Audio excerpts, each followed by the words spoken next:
Hi everyone, welcome back to Mental Health Sunday with Michelle. I am a Poshmark reseller for anyone new watching this. My Instagram information is going to be at the end of the video. So I'm going to get right into it. Today I'm talking about social anxiety.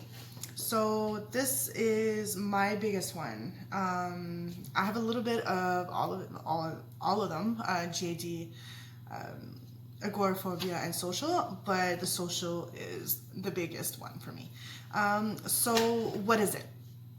It's an intense fear of social situations. So that means parties, dating, public speaking, even eating in restaurants. So parties, I remember in high school, I would get invited to parties with my friends. And first of all, I knew there'd be drugs and alcohol, and I didn't do any of that. I was considered the goody two-shoes.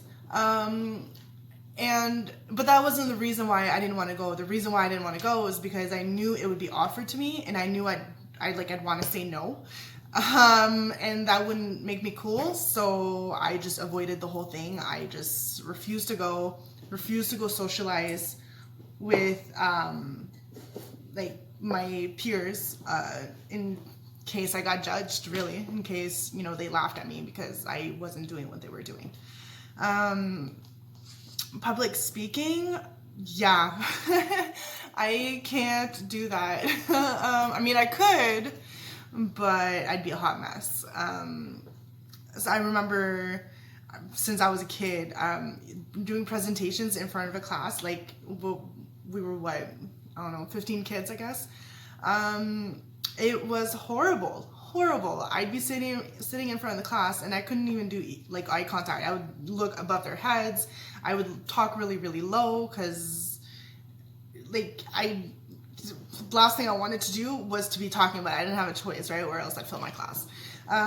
So I, would shake and I'd sweat. I'd be playing with my hands, playing with my hair, all of it. It was horrible. If I could have skipped the presentations and just kind of did a one-on-one presentation with my teacher, I would have been a lot happier. So eating in restaurants, it's funny because, I guess I feel like people don't really think of it, but it happens to me all the time. And that's why I prefer a booth compared to an open table. I hate the open tables, refuse to sit at them unless I don't have a choice. I hate having people around me, being able to see me, whatever. So I usually ask for a booth, and I'll usually, if I have the choice or whatever, I'll sit closer to the wall so that I'm kind of hiding in the corner. And also, if there is the option, I will sit so that my back is facing other people sitting in the restaurant. Yeah, and even with the waitress, it's gotten a little better because I kind of force myself to look at the people talking to me, just in case they feel like I'm being rude, which totally not.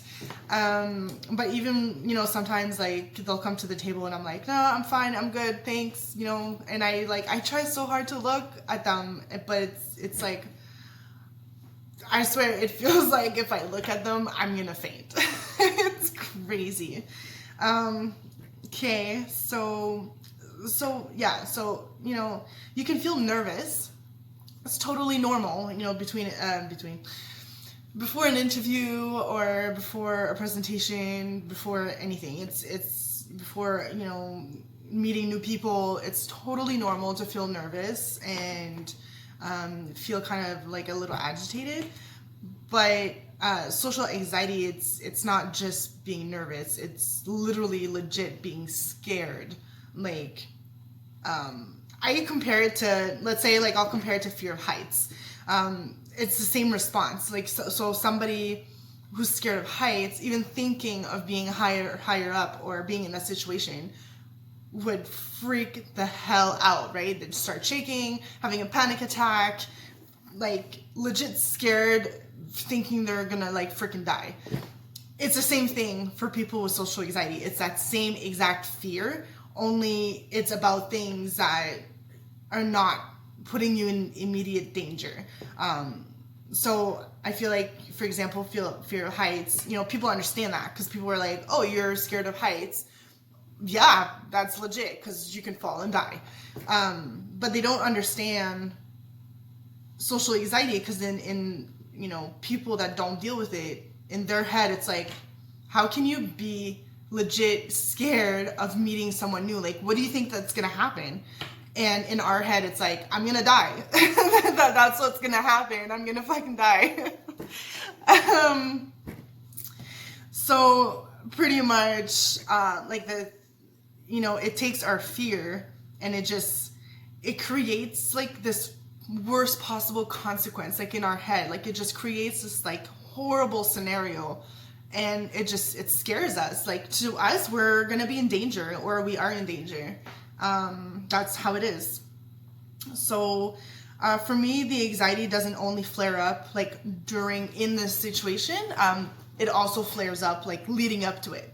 So for example, this April, I'm going for a trip to Montreal to go check out the thrifting bins, is what they call them. So for my Poshmark people, you'll understand this.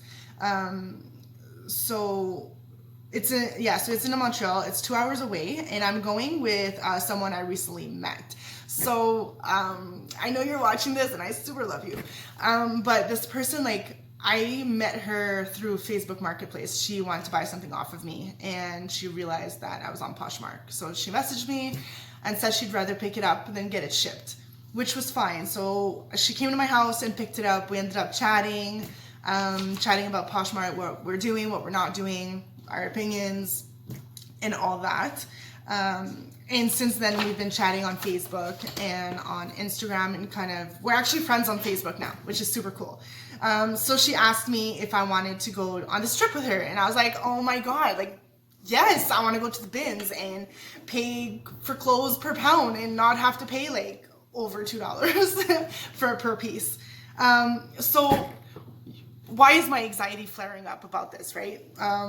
Okay, so my reasons are, the friendship is still new, so I don't know her on a personal level. I mean, we chat online, and I saw her once, so I don't actually like know who she is, and she doesn't know me either.